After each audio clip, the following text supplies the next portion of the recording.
Good morning students, मैं जयपुर से doctor तृप्ति विजयवर्गीय आपका यूट्यूब चैनल पर स्वागत करती हूँ और फिर से एक नया टॉपिक लेके आपके सामने हाजिर हूँ। सबसे पहले एक रिक्वेस्ट, अभी तक आपने मेरे चैनल को अगर सब्सक्राइब नहीं किया है तो कर दीजिए और अगर कर दिया है तो थैंक यू वेरी मच। साथ में बेल आइकन जरूर प्रेस कीजिएगा। राइट, अब आज की क्लास का नया टॉपिक लेते हैं, importance of limited liability partnership as per the LLP act 2008। 2008 का जो सीमित दायित्व साझेदारी अधिनियम है उसके हिसाब से हमें समझना है कि LLP की क्या इंपॉर्टेंस है।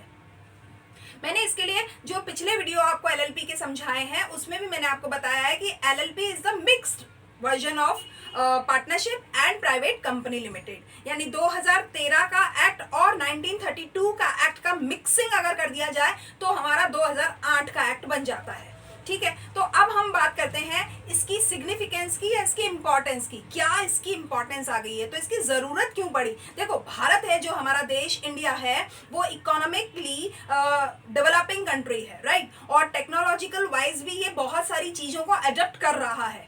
तो इसी रेफरेंस में बात करते हैं, क्योंकि आपको पता है कि जो प्राइवेट कंपनीज होती हैं उनके पास मैनेजमेंट बहुत शानदार होता है। They have good sense of understanding of business and they use maximum, यूं कहना चाहिए कि optimum utilization of the capital they know।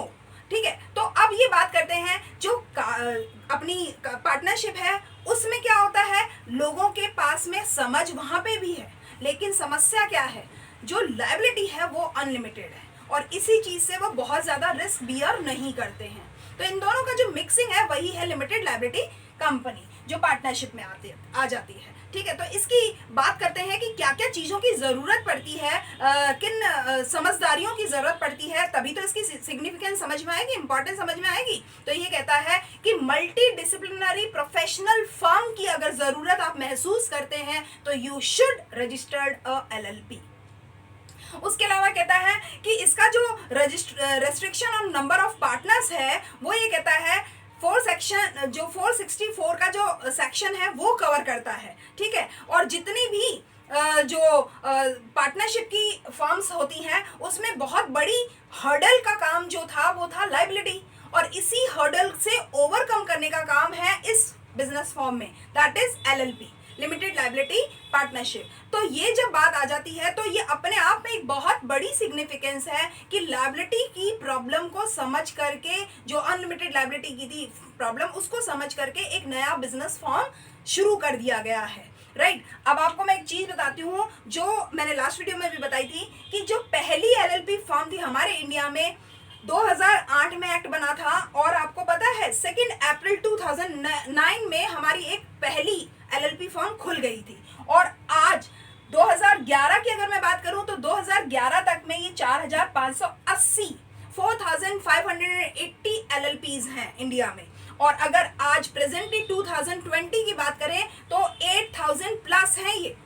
ठीक है, एग्जैक्ट फिगर मेरे पास नहीं था इसीलिए मैं आपको कह रही हूँ ये 8,000 प्लस है, 8,000 से भी ज्यादा LLP फॉर्म्स है। और कौन कौन लोग ये LLP फॉर्म खोलते हैं, देखो, जितने भी CA होते हैं, CWA होते हैं, CS होते हैं, और कोई जो सर्विस सेक्टर के होते हैं जिसमें कंसल्टेंसी फर्म्स होती हैं, वो अधिकांश अपनी फर्म का फॉर्म रखते हैं LLP। ये आपको समझ में आना चाहिए, याद रहने में आसान होना चाहिए कि कौन कौन सी सर्विस सेक्टर या कौन कौन से ऐसे सेक्टर हैं जहाँ पे LLP को प्रेफर किया जाता है। ठीक है, देखो, मैन्युफैक्चरिंग में इतना ज़्यादा नहीं होगा जितना सर्विस सेक्टर में इसका बहुत बड़ा सिग्निफिकेंस है, राइट, क्योंकि वहाँ पे समझदारी भी यूज हो जाती है और कैपिटल का मैक्सिमम यूटिलाइजेशन भी हो जाता है और लायबिलिटी भी लिमिटेड हो जाती है, तो सारी चीज़ों के बेनिफिट्स मिल जाते हैं। तो इसी को अपन शुरू कर रहे हैं, क्या होता है, कैसे होता है। अब अगर बात करूँ तो जो SME होती है, स्मॉल एंड मिडिल एंटरप्राइजेस जो होती हैं, वो कभी भी कॉरपोरेट फाइनेंशियल जो रिजिडिटी होती है उसको कोप अप नहीं कर पाती है, उनके पास पैसे की कमी रहती है, और पैसे की कमी रहने की वजह से ही इस चीज़ को आगे बढ़ाया गया है कि पैसा अगर हम सब लोगों का मिल करके ले लें, यूज़ कर लें, और उसके बाद में अगर हम पार्टनरशिप फॉर्म में इसको खोल लें तो हमारे दोनों ही जो मोटो है या मोटिव है वो पूरे हो जाते हैं। तो ये एक और अच्छा फायदा मिलता है जो SME नहीं कर सकते हैं, वो हम LLP में कर सकते हैं। SMEs आपको पता होगा, स्मॉल मिडिल एंटरप्राइजेस होती हैं, तो ये फायदा बहुत बड़ा मिलता है। ठीक बात है। अच्छा, एक चीज और है जो आपको मैं बता दूं, जो LLP की बात अगर कर रहे हैं, क्योंकि इसका खुद का पर्सनल एक्ट है, इसलिए ना तो पार्टनरशिप एक्ट इस पे लागू होता है और ना ही तो कंपनीज एक्ट लागू होता है। लेकिन याद रखिएगा, कंपनीज एक्ट लागू नहीं होता, लेकिन LLP का वाइंड अप जब होता है तो कंपनीज एक्ट के वाइंड अप के प्रोसीजर को ही फॉलो करते हुए होता है, राइट। तो ये थोड़ा सा आपको ध्यान रखना चाहिए कि किस तरीके से ये आगे काम चलता है। अब मैं आपको बताना चाहती हूँ कि किस तरीके की जो बेनिफिट्स हैं या जो हमारे को एडवांटेज मिलती हैं इसकी, वो क्या क्या है। देखिए, बात करते हैं, जो प्रोसेस ऑफ फॉर्मेशन है वो बहुत ही सिंपल है। पहला फायदा, क्यों इसकी इतनी सिग्निफिकेंस है कि जो इसका फॉर्मेशन प्रोसेस है वो बहुत सिंपल है as compare to the companies में आपको मालूम होगा 4 मेजर प्रोसेस को क्रॉस करना पड़ता है। कहीं जाकर के बिजनेस कमेंसमेंट का सर्टिफिकेट मिलता है, तब कहीं जाकर के एक पब्लिक कंपनी काम शुरू करती है। ठीक है। अच्छा, और ना तो इसका प्रोसेस कॉम्प्लिकेटेड है, ना ही इसमें बहुत ज्यादा फॉर्मेलिटीज है।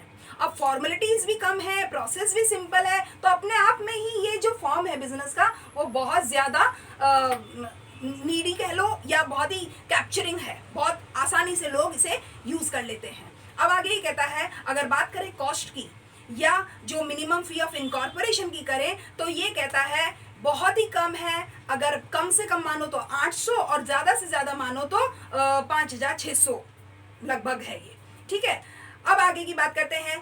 अब जो दूसरा फायदा करते हैं, जैसे कंपनी होती है, कंपनी के जैसा के जैसा LLP भी एक बॉडी कॉर्पोरेट है, जिसका ये मतलब होता है उसका खुद का एग्जिस्टेंस रहेगा, राइट। और पार्टनरशिप में आपको मालूम है ये कॉर्पोरेट बॉडी नहीं है, उसका खुद का कोई अस्तित्व नहीं है, पार्टनर्स की वजह से उसकी रिकॉग्नाइजेशन होती है। आपको याद आ रहा होगा, मैंने जब आपको पार्टनरशिप एक्ट 1932 पढ़ाया था तो आपको बताया था just because of the partner there is an existence of a partnership firm, right. और उसकी डेफिनेशन में भी यही चीज कही गई है।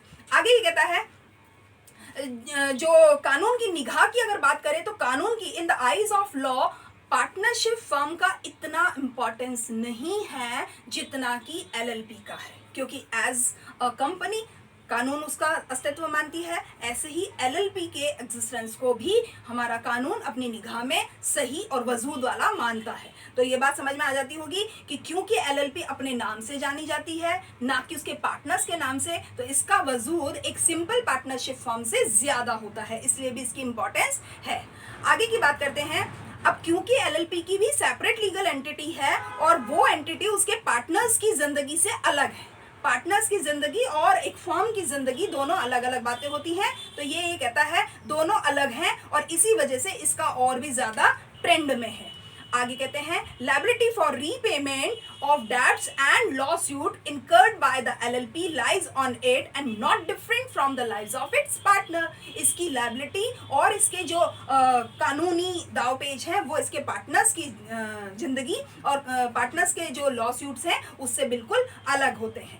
तो कोई भी any business with potential for lawsuits should consider LLP form of organization. It will offer an added layer of protection. तो ये protection की एक अलग ही layer आपको provide करता है।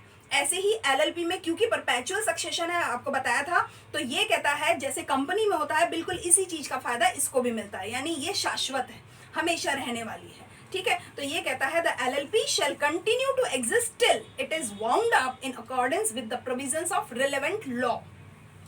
अपने रेलेवेंट लॉ से जिस तरीके से ये बंद होती है उसी हिसाब से इसकी जो एग्जिस्टेंस है वो बनी हुई रहती है। आगे एक बात कहते हैं, LLP Act 2008 gives an LLP flexibility to manage its own affairs. ये अपने मामले खुद देखता है and partners can decide the way they want to run and manage the LLP as per the form of LLP agreement. The LLP Act does not regulate the LLP to large extent rather than the allowed partner the liberty of manage as per their agreement. सीधी सी बात है, जो भी LLP agreement में बात कह दी गई है उससे ही गवर्न होता है इसका एडमिनिस्ट्रेशन और मैनेजमेंट, ना कि पार्टनर्स की अपनी इच्छा से।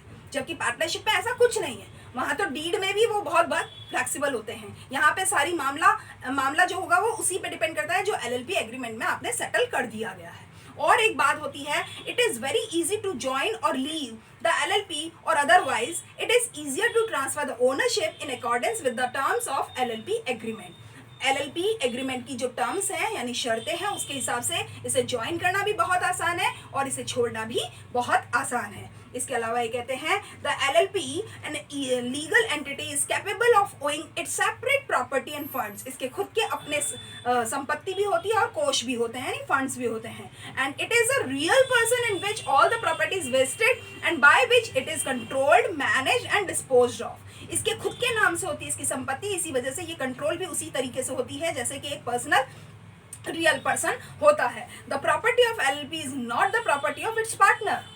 इसीलिए आपको मैं बता रही हूँ कि क्यों ये पार्टनरशिप से ज़्यादा बेहतरीन फॉर्म में है। तो इसकी जो प्रॉपर्टी है वो पार्टनर्स की प्रॉपर्टी नहीं मानी जाती है, इसीलिए partners can not make any claim on the property in case of any dispute among themselves. अगर पार्टनर्स के बीच में कोई डिस्प्यूट हो जाता है तो no partner can raise the suit against second partner for the property dispute, right. तो आगे की बात करते हैं। एक और बेनिफिट की अगर बात करें तो ये कहता है another main benefit of incorporation is the taxation of LLP। वो कहता है LLP is taxed at the lower rate as compare to the company. Company से भी ज्यादा लोअर रेट लगता है इसके टैक्स के ऊपर, ठीक बात है। तो इसका और एक फायदा मिल जाता है बेनिफिशियली।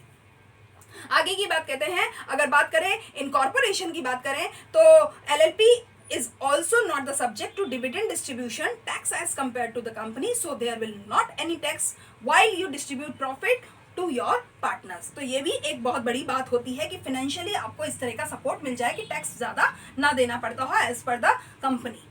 आगे एक बात कहता है financing a small business like sole proprietorship और partnership can be difficult at times. कई बार इसका पैसे का अरेंजमेंट करना बहुत मुश्किल होता है जो एकल व्यवसाय चलाते हैं, जो पार्टनरशिप चलाते हैं। लेकिन क्योंकि आपको पता है लिमिटेड लायबिलिटी जो पार्टनरशिप है उसमें प्राइवेट लिमिटेड कंपनी जो होती है वो अपना कॉन्ट्रीब्यूशन रखती हैं एज अ पार्टनर, तो उनके पास पैसे की कोई कमी होती नहीं है, तो financing is not a big problem. जबकि एक सिंपल पार्टनरशिप में या एक जो सोल प्रोप्राइटरशिप होता है उसका सबसे बड़ी समस्या ये होती है कि पूंजी का अरेंजमेंट वो कैसे करेगा। तो यहाँ पे ये एक समस्या भी कम हो जाती है, इसलिए भी इसका बहुत चार्म है लोगों में, ठीक बात है। तो एक रेगुलर एंटिटी होती है like company can attract finance from private equity investors या फाइनेंशियल इंस्टीट्यूशंस भी इसको सहायता दे देते हैं और लोगों की भी अपने पैसे को इसमें लगा दिया जाता है, ठीक बात है। अब ये कहता है under LLP only in case of business where the annual turnover और contribution exceeds ₹40 lakhs, ₹25 lakhs are required to get their accounts audited annually by a chartered accountant. Thus there is no mandatory audit requirement. ये भी एक खास बात है, company में audit होना बहुत जरूरी है, लेकिन LLP में एक लिमिट दे दिया है टर्नओवर का, उसके बाद में audit mandatory, otherwise audit is not mandatory, right बात है। आगे की बात करते हैं as compare to private company the number of compliances are on lesser side in a case of LLP। इसके बहुत कम मुद्दे होते हैं अगर हम कंपनीज के साथ कंपैरिजन अगर करते हैं तो, ठीक बात है। अब एक और चीज मैं आपको बताती हूँ बहुत ही अच्छी सी, वो ये बताना चाहती हूँ कि अगर आपको ये जानना हो कि कौन कौन लोग हैं जो इस तरह के पार्टनरशिप को प्रेफर करते हैं, किस तरह के जो फर्म्स होती हैं वो लोग ऐसा करते हैं, तो जितने भी CA होते हैं, CS होते हैं या जो सर्विस सेक्टर के या कंसल्टेंसी फर्म के होते हैं वो लोग इस चीज़ को बहुत ज़्यादा प्रेफर करते हैं इस बिजनेस फॉर्म को। क्यों? क्योंकि एक तो पैसे की प्रॉब्लम रहती नहीं और दूसरा बहुत आराम से इसका फर्म का खोलना हो जाता है, बहुत आराम से ये बंद हो जाती है, कभी भी कोई छोड़ के जा सकता है, लायबिलिटी बहुत लिमिटेड हो जाती है। इस तरीके से करके बहुत आराम से इसकी इम्पोर्टेंस डे बाय डे बहुत बढ़ रही है। तो आपने देखा भी होगा, मैंने लिखा है इसमें कि this is the step forward in the Indian economic reform. हमारे भारत का जो आर्थिक सुधार है वो उस दिशा में अगर हम बात करें तो ये बहुत ही बेहतरीन कदम है LLP बिजनेस फॉर्म, राइट। ये कहता है it encourages a consultancy approach that has been advocated by progressive economists as an ideal model of management। इसे एक आइडियल मॉडल ऑफ मैनेजमेंट कहा है। आज हमारे जितने भी अर्थशास्त्री हैं उन्होंने जो उदारवादी कहना चाहिए, जो प्रगतिवादी हैं, उन अर्थशास्त्रियों ने ये कहा है ये तो बहुत ही आदर्श मॉडल है हमारे मैनेजमेंट का। तो बहुत ही ज़्यादा प्रेफर किया जा रहा है। तो ये अपने आप में इसको जो टाइटल दिया गया हमारे इकोनॉमिस्ट के द्वारा, ये अपने आप में इसकी सिग्निफिकेंस या इसकी इंपॉर्टेंस को प्रूव करता है।